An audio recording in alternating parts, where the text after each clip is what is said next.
안녕하세요. 주섬입니다. 네, 여러분들이 보고 있듯이 이번 시간에는 나는 불안이 높은 사람인가, 이런 주제로 이야기를 해볼까 합니다. 미리 좀 생각을 하고 정한 주제가 아니고요. 오늘 아침에 충동적으로 정했는데 그 이유는 아마 제가 최근에 불안을 많이 느껴서 그런 것 같아요. 물론 사람이면 누구나 다 불안을 느끼겠지만 저는 그렇게 불안을 많이 느끼던 사람이 아니라서 뭐라 그래야 되나, 막 무슨 걱정이 떠오르는 게 아니라 좀 약간 심장이 빨리 뛰고 이렇게 머리나 손끝 같은 데가 피가 안 통하는 것처럼 좀 저리고, 그 다음에 계속 무슨 일이 일어날 것 같고 이제 그런 느낌이 들더라고요. 그래서 이건 불안이라고 이름 붙은 그런 감정인 것 같은데, 나는 왜 불안하지? 불안할 이유가 있다고 생각하면 아주 많고, 또 안 겪었던 일을 겪는 거는 아니니까 또 꼭 그렇게 불안할 이유가 있나? 이제 이런 생각을 한 3일째 하고 있습니다. 근데 아직도 외부적인 요인 때문에 내가 불안한 건지, 아니면 그냥 내 마음이 불안한 건지 아직 구별을 잘 못하고 있습니다. 최근에 좀 다른 때하고 다른 일이라는 거는 이제 동영상 강의를 여러 개 맡았어요. 근데 이제 코로나가 시작되면서 이제 저 같은 경우에 외부 강의를 많이 갔는데, 그전에는 그러면 이제 거기 이렇게 강의 들으러 오신 분들하고 이렇게 상호작용을 하면서 이제 강의를 하면 크게 어렵지 않거든요. 질문도 받고 거기에 대한 답도 하고, 다른 사람들의 이제 의견도 들어보고, 그리고 또 서로 또 들으러 오신 분들끼리 토론도 하고, 그래서 다음에 무슨 말을 해야 되지 이런 걱정을 거의 안 하고 그냥 내가 알고 있는 모든 걸 머릿속에 들고만 갔으면 됐던 강의가 대부분이었던 것 같아요. 근데 이제 코로나 이후에 이런 식의 오프라인 강의는 거의 줄었고, 한동안은 이제 곧 코로나가 끝날 거야 하면서 강의가 굉장히 일단 줄었습니다. 전체 총량이. 근데 이제 금방 끝날 줄 알았는데 끝나지 않는 거죠. 끝나지 않으면서 우리가 이 변한 세상에 적응해야 되겠다, 이제 이런 생각들을 많이 하게 됐죠. 그래서 회의도 줌으로 하고, 미팅도 줌으로 하고, 그 다음에 강의는 이제 동영상 강의로 많이 바뀌었습니다. 근데 저는 이제 제가 강의를 잘 하는 편이라고 생각했거든요.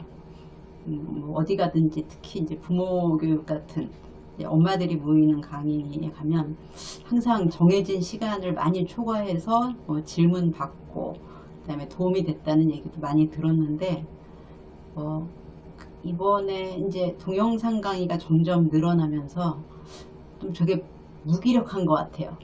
일단 되게 힘들고요. 힘들다는 거는 그냥 카메라를 보면서 얘기를 해야 되는 거죠. 카메라 안에 아무도 없잖아요. 카메라에는 눈알만 있어서 제가 저를 째려봅니다. 째려보는 것 같아요. 왜냐면 나는 대상인데 저쪽은 기계잖아요. 그래서 너 잘하고 있어, 이제 이런 느낌만 드는데, 쟤는 박수도 안 쳐주고 웃어주지도 않습니다. 그러니까 이제 저 혼자 듣는 사람들이 지금 어떤 마음으로 들을까, 뭐가 궁금할까, 내용이 괜찮네 이렇게 생각하나, 아니면은 뭐야 이렇게 생각하나, 이제 이런 복잡한 마음을 갖고 1시간 혹은 2시간 이거 이제 혼자 떠들어야 되는 거죠. 벽 보고 떠드는 겁니다. 예전에 제가 이제 강의를 무수히 많이 했는데, 강의 중에서 제일 힘든 강의가 있었어요. 법무부의 그 교정직 공무원, 교정직이면 이제 그 수감소 이런 데서 이제 죄수들 이렇게 매니지하는 그런 분들. 근데 제가 아마 그때 40대인데 40대 50대 남자분들이 주로 오셨어요. 근데 이렇게 제가 아무리 무슨 얘기를 해도 약간 바람이 좀 불었나, 파리가 한 마리 날아갔나, 이런 반응을 정말 앉아서, 졸지도 않아요. 졸면 제가 재미없나 보다 할 텐데 졸지도 않고 정말 꼿꼿하게 앉아서 듣는데, 정말 절망감을 느꼈습니다. 그래서 이제 심지어 뭐 질문을 하고 뭐 해도 반응이 없더라고요. 그래서 그때는 거의 패닉이라 해야 되나? 아니 그냥 뭐 그것도 아니고 난 도망갈 거야. 그리고 다시는 안 올 거야. 뭐 이렇게 생각을 했던 것 같아요. 그래서 이제 그 다음에 이제 다른 강의를 많이 하는 뭐 동료나 후배들한테 얘기를 해봤더니 벽처럼 느껴지는 강의 대상들이 있다고 하더라고요.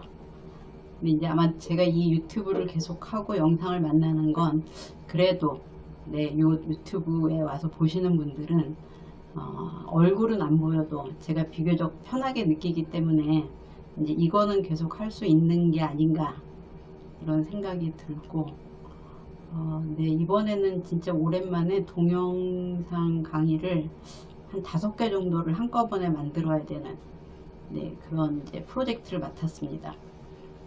그냥 앞에 청중이 있을 때는 뭐 2시간이나 3시간이나 뭐 별로 크게 어렵지 않아요. 근데 동영상 1시간은 사실 그걸 이렇게 다 채워야 되는 거예요. 다. 그러니까 뭐 얘기하듯이 채우든지 책을 읽듯이 채우든지 아니면은 강의록을 이렇게 멋지게 만들어 갖고 그걸로 쭉쭉쭉쭉 보여주든지 어쨌든 나라는 개인이 별로 개입될 요소가 적으니까 뭐 이렇게 많이 만들어야 되거든요. 근데 많이 만들어도 전달력이 떨어지면 네, 좀 애쓴 보람이 없죠. 제가 이런 말을 계속 중얼중얼 거리는 걸 보니까 마음이 되게 복잡하고 걱정이 되고 불안한 것 같습니다. 그래서 아주 오랜만에 불안이라는 주제. 근데 불안은 이제 내 불안이죠. 이거 보시는 분들은 불안한 상태인지 잘 모르겠어요. 근데 이제 제가 오늘 이 얘기를 하게 된 거는 제가 불안하긴 한데 뭐 무서워 뭐가 이게 안 될까봐 걱정이야 뭐 이제 이런 뚜렷한 게 아니라 그냥 계속 이렇게 마음이 둥둥 떠 있는 것 같고 계속 좀 심장 박동수가 빠른 것 같고 너무 각성되어 있는 것처럼 정신을 되게 바짝 차리고 있는 것처럼 머리도 좀 아프고 그래서 이런 불안은 어떤 종류의 불안일까 이제 이렇게 생각을 하다가 또 저 같은 분들이 있을 것 같더라고요. 그쵸? 뭐 맨날 뭐 하나 여기 가야 돼 이거 해야 돼 애가 뭐 안 갖고 갔어 뭐 뭘 빠뜨렸어 뭐 이제 이런 것뿐만 아니라 저처럼 내용이나 뭐 이런 게 구체적이진 않지만 이렇게 덩어리를 이렇게 꽉 누르고 있는 것 같은 못할 건 아닌데 하기는 힘든 뭐 이런 어떤 것들 때문에 불안한 분들도 많이 있겠다 이런 생각이 들어서 이 모호한 불안이라 그러죠. 모호한 명백한 불안이 있고 모호한 불안이 있는데 이렇게 만연되어 있다는 이렇게 쭉 퍼져 있다는 이제 만연되어 있는 모호한 불안. 그러니까 제가 이제 이 강의록을 만드는 게 힘든 거지 한자를 보는 게 힘들진 않은데 괜히 거기 가서도 나 잘하고 있나 뭐 이런 마음이 들고 나 유능한 거 맞나 뭐 이런 이상하게 막 이렇게 왜 채도가 낮은 물감들이 서로 섞이면서 그냥 정말 탁하다 이런 느낌이 드는 그런 이제 물감이 되어가는 느낌입니다. 또 그 일방적인 동영상 촬영이므로 얼굴만 보여줄 수는 없어서 간단한 몇 장의 PPT를 만들었습니다. 제가 이제 PPT를 만드는 걸 되게 못하는데 이제 제가 만들기로 한 동영상이 그 교사들 이렇게 의무적으로 들어야 되는 이제 그런 온라인 강의 거기에 올린다 그래서 계속 남거든요. 그래서 그냥 저는 원래 그냥 까만 바탕에 흰 글씨 뭐 이렇게 하는데 요즘은 이제 사람들이 되게 PPT를 잘 만들더라고요. 그래서 좀 기본을 해야 될 것 같은데 도저히 엄두가 안 나더라고요. 그래서 이제 내가 알고 있는 PPT를 잘 하는 사람들한테 너는 어떻게 PPT를 잘 만들어? 뭐 이렇게 이제 아름아름 이제 물어봤더니 이제 이런 걸 사라 그러더라고요.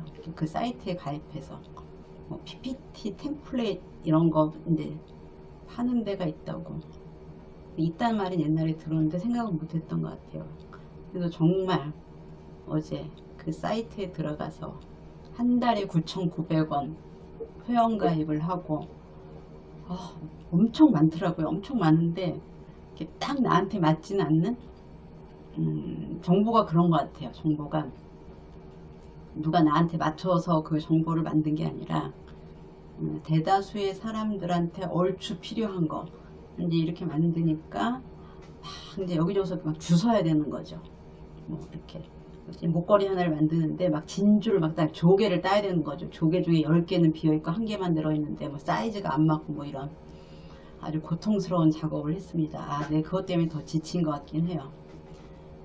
이제 약간 이제 PPT 템플릿은 좀 약간 세련되졌습니다. 혹시 안 그렇게 보여도 좀 그렇게 봐주세요. 자, 나는 불안이 높은 사람인가? 아니면 만연되어 있는 모호한 불안을 느끼고 있는가? 예, 이제 이런 주제가 될 것 같습니다. 자, 누구나 다 불안을 느끼죠. 제가 저 상태인 것 같아요.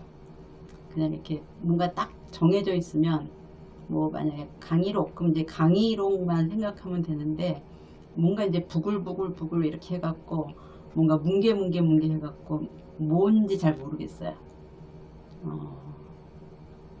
제 옆방에 있는 교수님이 이제 올해까지 하고 은퇴하는데 제가 이상하게 그분만 보면 나도 짐을 싸야 될 것 같은 거예요. 그래서 나 얼마 안 남았지 그럼 나도 짐 싸야지 해서 그 선생님께 막 책 막 내놓을 때 저도 막 몇 권씩 내놓고 약간 이것도 전반적으로 불안이 높아져서 생긴 그런 현상인 것 같은데 내용이 모호한 저런 이제 여러 가지 것들이 머리 안을 뭉게뭉게 차지하고 있습니다. 자, 어떤 걱정거리, 불안한 일이 느껴질 때 어떤 사람은 이거 지나가는 소나기야. 좀 기다리면 돼. 이런 사람도 있고 또 어떤 사람은 압도됩니다. 어떻게 큰일 났어. 다 망했어. 뭐 이런 사람도 있죠. 제 친구 중에 하루에 2번씩 홍수가 나는 친구가 있는데요. 이 친구랑 전화를 하려면 밥도 잘 먹고 기분도 좋고 지치지도 않아야 돼요. 전화를 하면 뭐 자기 친구 중에 누구는 암에 걸렸고 뭐 누구는 애가 어떻게 됐고 하면서 항상 저한테 야 어떻게 우리 죽을 때 다 됐어 이렇게 말을 해요. 그래서 뭐 저는 이제 뭐 이렇게 살 날이 아주 많다 이렇게 생각은 안 해도 죽을 때가 다 됐다는 생각은 해본 적이 없는데 이 친구는 항상 그래서 내가 야 그 무슨 말이야 이렇게 하면은 이렇게 절대로 인정하지 않습니다. 아니야 누구도 죽었대 하면서 너무 늙지 않은 나이 죽은 사람들을 쭉 이름을 댑니다. 그래서 맞서면 안 돼요. 그러니까 이제 이 친구는 항상 홍수가 나죠. 홍수가 막 산사태가 나고 집이 무너지고 이제 똑같은 내용을 이렇게 크게 느끼는 사람도 있죠. 뭐 아이들도 마찬가지예요. 엄마 입장에서는 얘가 뭐 친구 이제 집에 와서 엄마 어떤 친구가 나랑 안 놀아줘. 그럼 이제 머릿속으로 막 상상을 하시는 거죠. 애가 갔는데 딴 애들이 막 흥치하고 쟤랑 놀지 마 해서 우리 애는 구석에 가서 울고 뭐 이제 그런 그림을 그리고 상담을 받으러 오십니다. 근데 이제 보면 걔가 별로 안 좋은 거예요. 근데 어쩌다가 이렇게 놀아볼까 하고 봤는데 걔가 자기를 안 보면 안 놀아줘. 이렇게 얘기를 하는 거죠. 그래서 사실 이게 소나기인지 홍수인지 실제로 어떤 사건의 특징이 결정하는 어떤 사건의 특징이 그 자체가 홍수냐 소나기냐를 결정하기도 하지만 아주 많은 경우는 이제 우리의 느낌인 것 같아요. 제가 최근에 진짜 홍수에 휩쓸리면서 쭉 살고 있는 분을 만났는데 결혼하고 한 5년이 됐어요. 결혼하고 한 5년쯤 된 30대 여자분인데 이게 이제 우울증이 심해서 이제 쭉 치료를 받는데 뭐 굉장히 젊고 건강하고 성격 자체가 굉장히 밝은 분인 것 같아요. 그래서 이제 우울증도 많이 좋아졌는데 이렇게 살면서 뭐 좀 힘든 일이 있었냐 그랬더니 이렇게 얘기를 하다 보면 결국은 그 어머니가, 이분이 결혼하기 전부터 친정어머니가 이제 돈과 관련된 문제가 많았대요. 그래서 이제 자녀들 이름으로 뭐 대출을 받고 뭐 이렇게 하는 일이 계속 반복되면서 결국 이분이 결혼할 때 5억의 빚을 떠안고 결혼하게 됐다더라고요. 그래서 제가 뭐 내 걱정은 되지만 뭐 그렇게 심각한 걱정거리일까요? 라고 얘기를 했다가 제가 이렇게 네, 좀 크긴 크네요 라고 얘기를 했습니다. 세긴 세네요. 그리고 어떡하죠? 이렇게 물어봤어요. 그렇게 말할 수밖에 없더라고요. 이제 부부가 다 괴로움을 겪고 있습니다. 자, 홍수죠, 홍수. 자다가도 그 생각을 하면 벌떡 일어날 것 같아요. 젊은 부부인데 어머니가 참 새로 결혼해서 사는 부부들한테 하면 안 될 행동을 하셨다. 이제 이런 마음이 많이 들었습니다. 이분들은 불안이나 우울장애가 생기지 않도록 끊임없이 서로 격려하고 그래야 될 것 같은데 걱정이 제가 많이 됐어요. 아마 그런 상황이면 저라도 정신건강을 지키기 어렵지 않았을까, 이제 이런 생각이 들었어요. 누구나 불안을 느낀다고 하는데 아주 드물게 불안을 안 느끼는 사람들이 있습니다. 또 누구나 죄책감을 느끼지만 아주 드물게 죄책감을 느끼지 않는 사람이 있어요.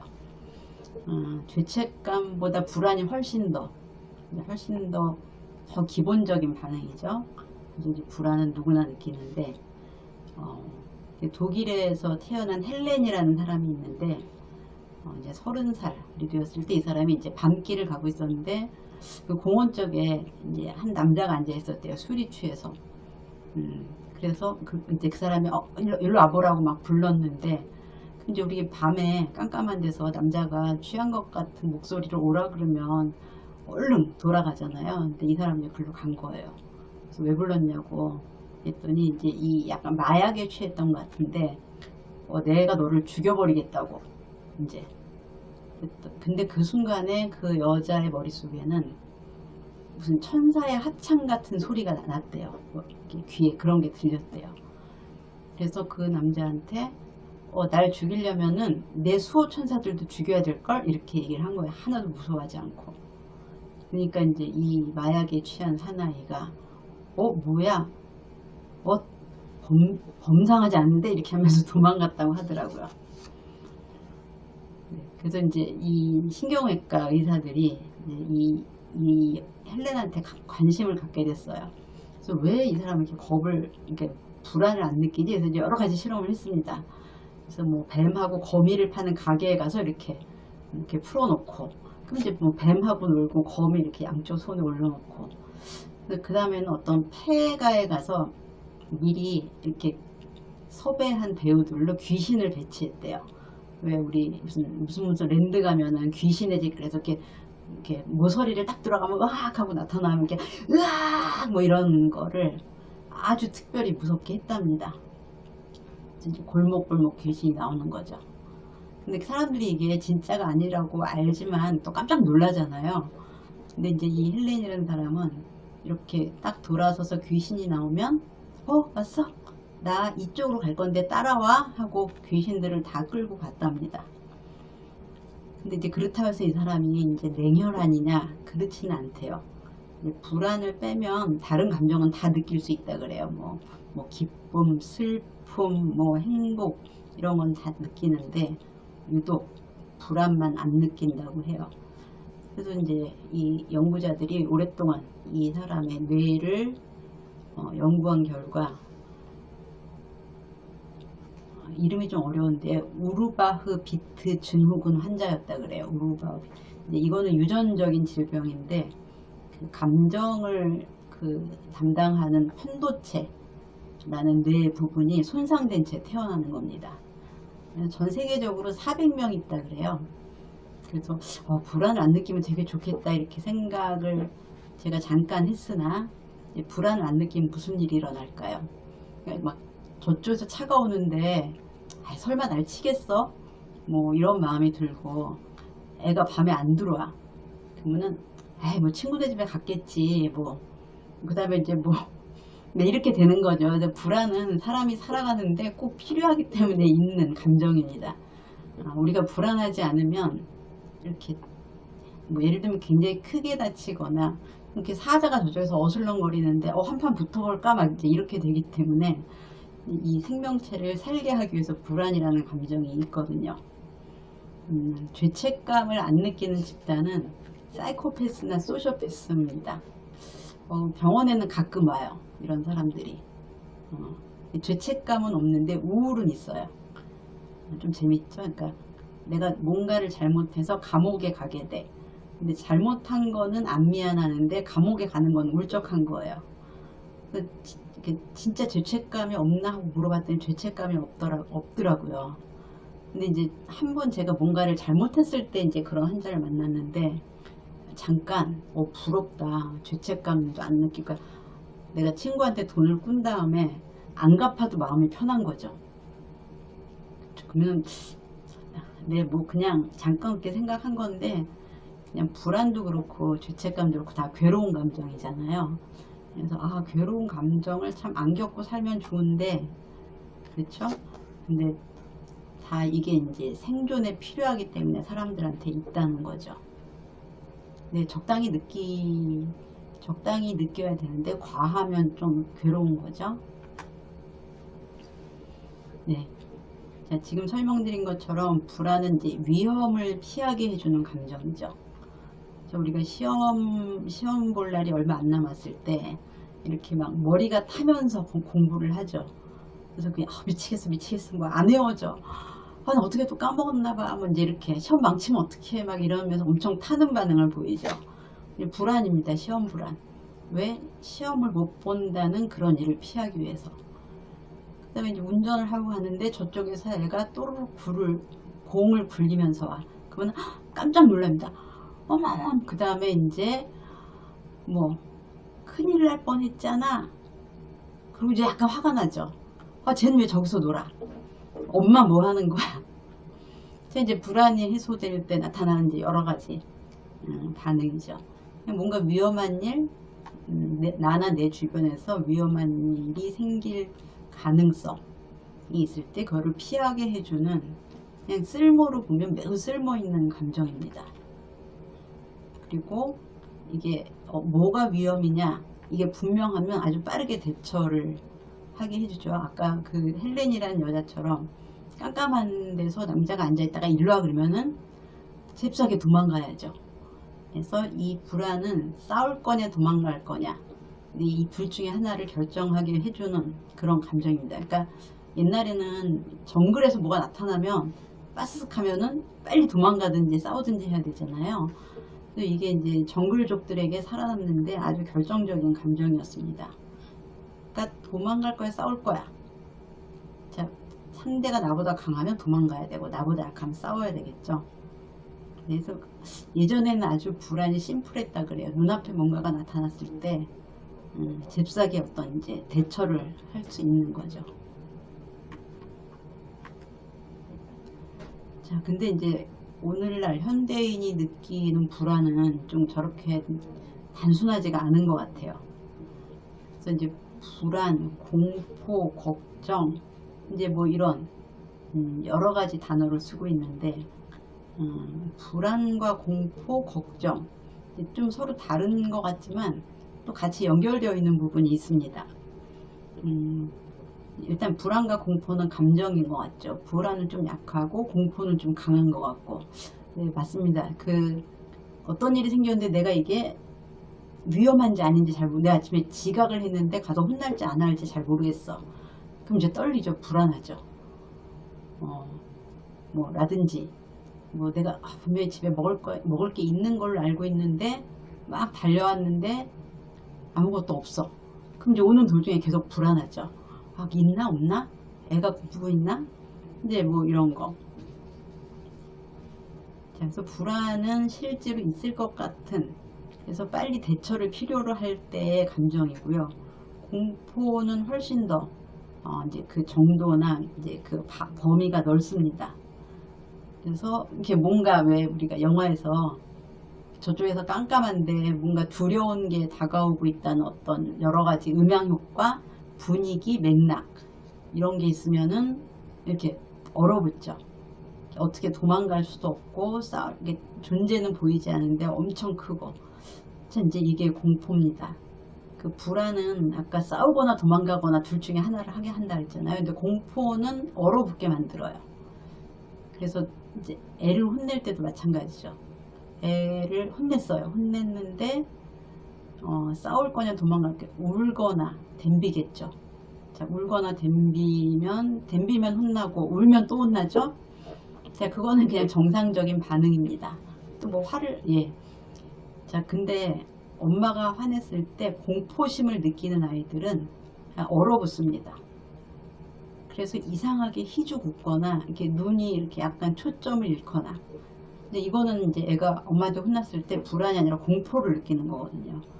그래서 이 공포는 존재의 바닥을 치는 감정이기 때문에 이 공포는 한두 번 겪고 나서 이렇게 후유증을 남기기도 합니다. 이렇게 이제 얼어붙는 반응이 학습이 되는 거죠. 그래서 무슨 일이 있을 때 뭐 내가 학교에 다니는데 정말 끔찍하게 유급을 당했어. 근데 그 다음에 다시 복학을 해도 그 시험을 볼 때마다 그때 공포 경험이 다시 이제 뇌를 압도하면은 아무것도 할 수 없이 그냥 얼어붙는 거죠. 주로 외상후 스트레스 장애 때는 이제 공포를 주로 느끼게 됩니다. 자, 근데 이제 공포는 이렇게 사람을 쫙 지배하기 때문에 뭐가 불안한지 알 수가 없어요. 그냥 무서워요. 자, 그리고 주제가 분명치 않은 공포는 주제가 분명치 않은 걱정으로 넘어갑니다. 어떡하지? 어떡하지? 나 이거 잘했나? 제대로 해야 됐나? 나 다 했나? 나 이거 까먹은 것 같은데? 이 정도로 안 되나? 이런. 사실은 내가 그게 뭐가 걱정되는지 안다고 생각하지만 잘 모르는. 병원에서 이제 상담할 때 진짜 많이 만납니다. 그러니까 이제 구체적으로 뭐가 불안하세요? 그러면 뭐 이렇게 얘기하다가 그러면은 어떤 어떤 걱정이 제일 중요해요? 그러면은 사실은 생각을 되게 많이 하는데 무슨 생각을 하는지 모르겠다고 대부분 얘기합니다. 그러니까 내가 무슨 합리적으로 논리적으로 생각을 하는 것 같지만 이렇게 할까 저렇게 할까 이건 될까 아닌가 뭐 이런 사실은 논리가 전혀 없는 잡념들이 막 떠돌아다닙니다. 그리고 이 상태는 매우 효율성이 떨어져 있어요. 그러니까 뭐 머리가 복잡한데 아무것도 생각나지 않아. 그냥 머리가 아프고 아무것도 할 수가 없어. 자, 근데 이제 거기에 대해서 좀 이렇게 유용한 설명을 한 학자가 있어서 저는 요거 한번 같이 얘기해 보고 싶어요. 그러니까 슈미트 파워라는 학자는 잘 모릅니다. 개인화된 사회에서 선택 가능성이 너무 많아져서 우리가 불안해진다 그래요. 그러니까 각각의 개인으로 해결해야 될 일이 많은 거죠. 만약에 줄다리기를 한다. 그럼 줄다리기를 이렇게 A팀하고 B팀하고 하면 질까봐 걱정은 되지만 막 계속 불안하진 않죠. 그냥 내일 가서 열심히 땡길 거야. 그리고 뭐 이기면 좋고 지면 할 수 없지. 근데 이제 모든 문제가 개인화된 거죠. 자, 내일까지 과제를 내. 뭐 이렇게 이제 선생님이 얘기했어요. 근데 과제를 하는데 이 과제를 누가 도와주지도 않고 내가 이 과제를 할 때 모르는 걸 알려주지도 않고 이 과제를 어떤 식으로 해야 되는지 분명히 알 수도 없어요. 근데 이제 제가 만드는 PPT 같은 경우에도 PPT를 좀 잘 만들고 싶은데 그럼 내가 시간과 성의를 많이 들여서 잘 만들어야 되나? 아니면 잘 만든 사람한테 그거를 좀 하나 얻어서 쓸까? 이제 최근에 이제 저희는 연구계획서 발표할 때 한 100만원 정도 이제 예산을 따로 남겨서 저희가 연구한 결과를 멋있게 만들어 달라고 외주를 줍니다. 근데 이제 저는 아직 편안치 않아요. 돈이 너무 많이 들어서. 그래서 너무나 선택지가 많고 개인적으로 너무 아이템이 많은 거예요. 결정해야 되는. 그러니까 계속 제가 최근에 이제 에어프라이어를 사는데 에어프라이어 한 5만원에서 10만원이잖아요. 이틀을 찾았습니다. 그러니까 에어프라이어를 뭘로 사야 되지? 그냥 싼 거 아무거나. 그냥 다 비슷비슷한 가격에 에어프라이어가 정말 종류가 너무 많더라고요. 그래서 이게 정말 합리적으로 많은 뭐죠? 댓글과 뭐 추천과 이런 걸 해갖고 하나를 샀어요. 샀는데 남편이 우리가 이제 에어프라이어를 넣어야 되는 그 공간에 2cm가 부족하다는 거예요. 생각을 못했어요. 이제 그때 이틀 동안 내가 골랐는데 그 괴로움. 내가 이틀 동안 익숙하지도 않은 걸 내가 에어프라이어를 평생 또 뭐 언제 이렇게 고민을 하겠어요. 뭐 전압과 전류와 뭐 삼겹살이 되냐 뭐 이제 네, 그래서 그 다음날 이제 반품을 하고 그때는 좀 심플했습니다. 높이만 보면 돼요.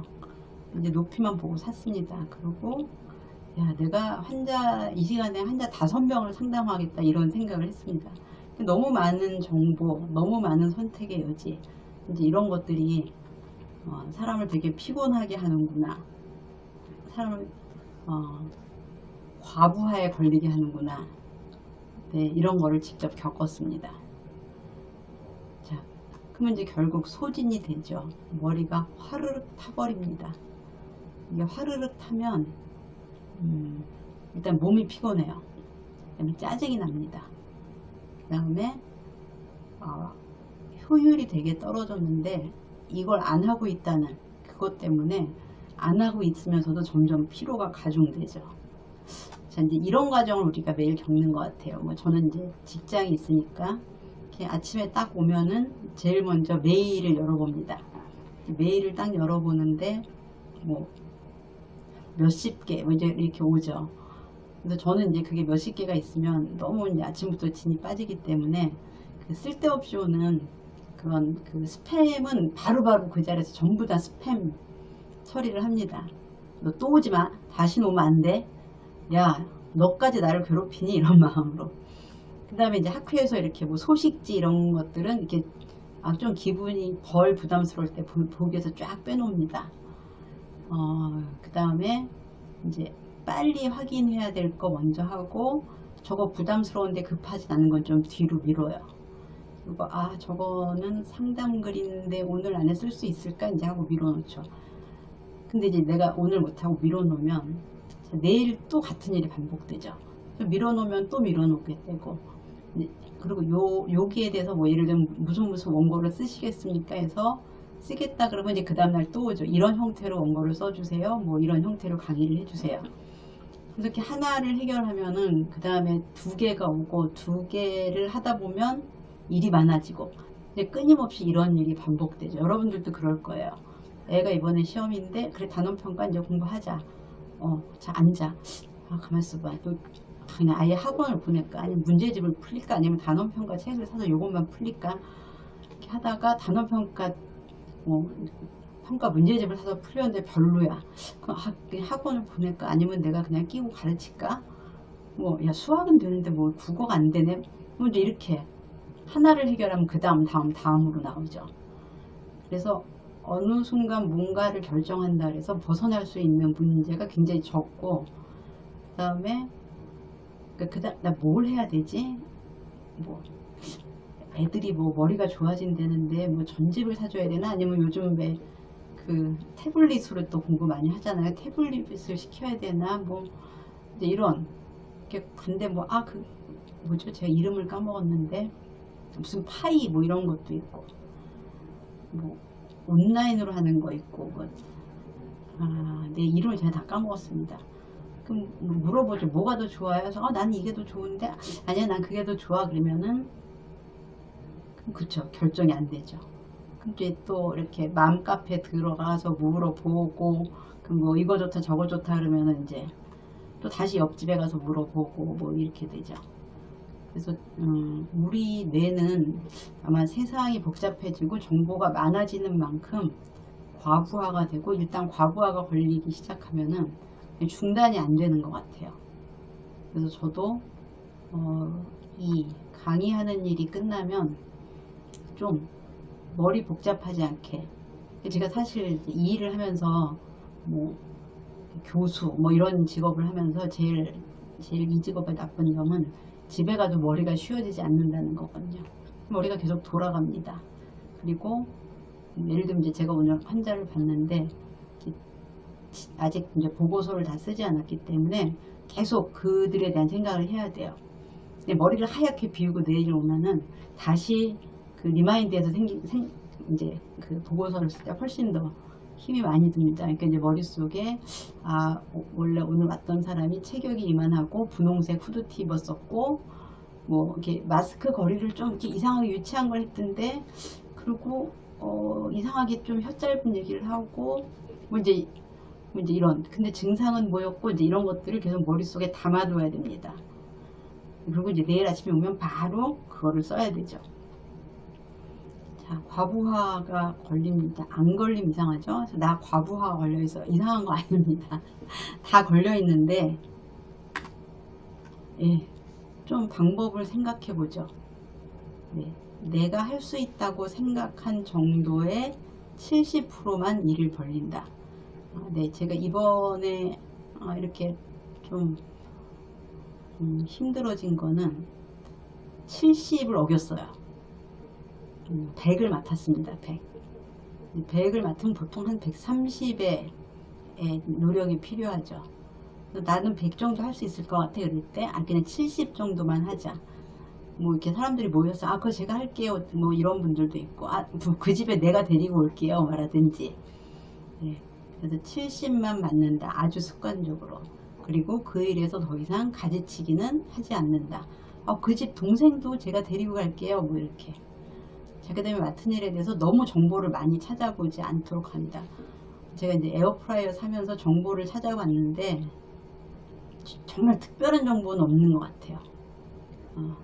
그래서 그냥 예를 들면 30분 안에 이제 가격만 정했습니다. 그랬더니 그 다음에 뭐 위로 여는 거, 앞으로 여는 거, 오븐형, 에어프라이형 뭐 제가 옛날에 한번 세탁기 뭐 통돌이 쓰냐 드럼 사냐 이거 갖고 고민한 이유로 제일 많이 고민한 것 같은데 그냥 사람들이 뭐 이게 좋다는 사람도 있고 저게 좋다는 사람도 있고 하는데 그런 거는 대체로 그냥 호불호가 분명치 않은 것 같아요. 자, 그래서 너무 많은 정보를 찾아보지 않는 것도 우리가 소진되지 않는 한 가지 방법입니다. 자, 그 다음에 머릿속에 떠오르는 이미지를 목표로 잡지 말고 저 같은 경우는 이렇게 강의록을 딱 만들어서 그쪽에다 보냈는데 교수님 강의록을 참 잘 만드셨어요. 이제 이런 걸 제가 머릿속에 갖고 있나 봐요. 그냥 강의록 깔끔한데 요 정도. 근데 이제 깔끔이 뭔지 잘 모르니까 끊임없이 좀 더 깔끔 걸 하는 거죠. 그래서 내가 한 번도 본 적 없는 괜찮은 이미지를 떠올리지 말고요. 그동안 했던 것 중에서 그 정도면 괜찮았어 하는 눈에 보이는 목표를 잡으세요. 저는 그래서 이제 저거를 좀 바꿨습니다. 좀 이렇게 왜 PPT를 잘 만든 거 보면은 막 번호 쫙 들어가고 막 동그라미 막 뭐죠? 화살표로 된 뭐 방향성 뭐 이제 그런 게 쭉 있잖아요. 그래서 이제 그런 거를 시적절하게 넣으려고 하다가 마음을 바꿨습니다. 들어갔다 넣었다 뺐다 하면 훨씬 더 일관성이 없어서 일관성 있게 안 넣기로 했습니다. 마음이 좀 편해졌어요. 그래서 목표는 내가 해봤던 것 중에 중상위권. 네. 그리고 일이 잘못될 것 같으면 바로 이 일과 연관된 사람들한테 전화해서 나 이거 잘 안 되는데 어떻게 해야 돼? 이게 시간이 길어지면 훨씬 더 어렵습니다. 집에서는 무슨 일이 있을까요? 잘 모르겠어요. 저는 애들한테 이런 말 많이 했던 것 같아요. 어떡하니 엄마 미안해 까먹었어. 어떡하지 못할 것 같아. 이런 얘기 되게 많이 했습니다. 그리고 이제 뭐 약속을 했는데 어떡하죠? 제가 지금 이렇게 갑자기 일이 생겨서 시간이 너무 늦어졌는데 이런 얘기를 빨리 합니다. 그리고 이제 심지어 이제 강의하러 갈 때 시간을 넉넉하게 이제 잡고 갔는데 또 뭐 길이 막히고 그러잖아요. 그럼 한 3, 40분 전에 전화를 합니다. 제가 지금 가고 있는데요. 일찍 출발하는데 길이 막히는데 제가 가능한 빨리 가려고는 하는데 혹시라도 늦을지 몰라서 미리 전화드려요. 이게 한 3, 40분 전에 전화하는 건 좀 덜 힘들거든요. 근데 막 10분 전, 15분 전 전화하면 훨씬 더 불안하거든요. 그래서 내가 뭔가 일이 꼬일 것 같을 때 가능한 내가 불안하게 느낄 수 있는 어떤 상대방한테 빨리 알리는 거, 네, 이런 거. 남편한테 여보 어떡하지? 나 이번에 500만 원짜리 가방 샀어. 사고 바로 이틀 뒤에. 아니면 반품할 수 없을 때. 아, 나 이번에 샀는데 반품할까? 이렇게 전화를 하는 거죠. 연락을. 그래서 반품하자 해서 아 그래야 되겠지 하고 이제 그 다음에 어떡하지 반품이 안 된다는데 나 회사에 가서 싸울까? 네 이렇게 해서 불안을 좀 조금이라도 덜어보는 방식으로 네 살아가면 네, 제가 다음번에 제가 이제 이렇게 해서 불안이 얼마나 줄어들었나 알려드릴게요. 이렇게 어느 날 뭐 어떤 시기에 불안하면은 제가 이렇게 설명을 하면서도 진짜 불안이 줄어들래나? 뭐 이런 확신이 좀 안 드네요. 그래서 빨리 강의록을 만들고 마음이 편해진 다음에 제가 왜 그때 그런 영상을 만들었는지 모르겠네요.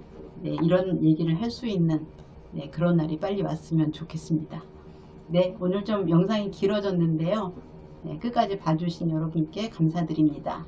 네, 안녕히 계세요.